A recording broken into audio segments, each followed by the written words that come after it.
नमस्कार दोस्तों, सरकार की नजरों के नीचे बहुत बड़ा फ्रॉड हो चुका है। भारतीयों का अरबों रुपया पिछले 9 दिन में डूब गया है।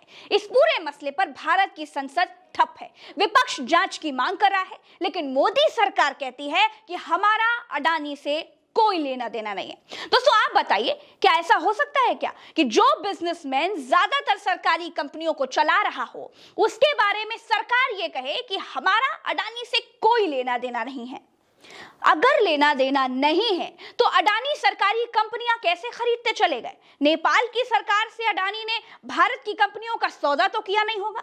बांग्लादेश की सरकारी बैंकों से अडानी ने लोन तो लिया नहीं होगा। दोस्तों, भारत में सत्ता और कॉरपोरेट ने ऐसी साठगांठ की है कि देश समझ ही नहीं पाया है कि कब अडानी ही देश बन गए। अडानी के शेयर्स गिरे, अडानी का नुकसान हुआ तो अडानी ने कहा कि देश पर हमला है, लेकिन देश की सरकार कहती है कि हु इज अडानी, हम नहीं जानते। दोस्तों, क्या यह संभव है कि सरकार और अडानी की साठगांठ के बिना अडानी सरकारी पोर्ट ले पाते? क्या सरकार और अडानी की साठगांठ, ये सौदेबाजी या डील या जो भी आप कह लीजिए, उसके बिना अडानी सरकारी एयरपोर्ट्स ले पाते? क्या अडानी सरकारी माइनिंग्स ले पाते? सरकारी सीमेंट्स की फैक्ट्रियां, सरकारी बिजली के ठेके सब अडानी को चीन की सरकार दे गई क्या? हाँ, सरकारी बैंकों में जमा लोगों के पैसे अडानी पर लुटा दिए गए।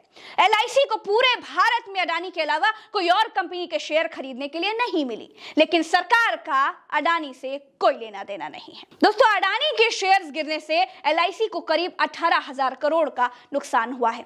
दोस्तों, आज की तारीख में हाल यह है कि एलआईसी और एसबीआई में जमा आपके पैसे पर खतरा मंडरा रहा है। अडानी को एसबीआई ने 21,000 करोड़ का कर्ज दिया है।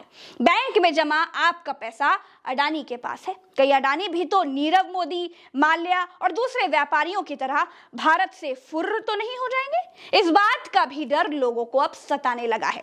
इसीलिए भारत देश की संसद में अडानी का पासपोर्ट जब्त करने की मांग उठ गई है। दोस्तों, अडानी को आज की तारीख में 141 अरब डॉलर का नुकसान हो चुका है। दोस्तों, जब भारत के लोगों के साथ धोखा हो चुका है, जब भारत के लोगों को अडानी ने ठग लिया है, तब सरकार कहती है कि हम अडानी को पहचानते नहीं है। क्या इसीलिए कोई भारतीय एजेंसी अब तक अडानी के दंड फंद की जांच करने नहीं उतरी? हिंडनबर्ग की रिपोर्ट कहती है कि अडानी ने दंड फंद करके, आर्थिक भ्रष्टाचार करके फर्जी तरीके से अपना बिजनेस जमाया है। अडानी कहते हैं कि यह देश पर हमला है। अगर यह देश पर विदेशियों का हमला है तो भारत के इन्वेस्टर्स को अडानी के साथ खड़े होना चाहिए था। बाजार फिर भरभरा कर गिर क्यों गए? लोग अपना पैसा निकालकर भागने क्यों लगे? वो बेवकूफ तो होंगे नहीं, या अडानी ही अकेले धंधे का धा पड़े हैं? बाकी सारे व्यापारी तो बबुआ हैं। अडानी ने देश की कमजोर नस को बहुत अच्छी तरीके से पकड़ा था। अपने हेर फेर का खुलासा हुआ तो बता दिया कि ये देश पर हमला है। अब देश निपटे। अडानी केवल माल बनाएंगे, मोदी जी के आशीर्वाद से केवल कमाएंगे।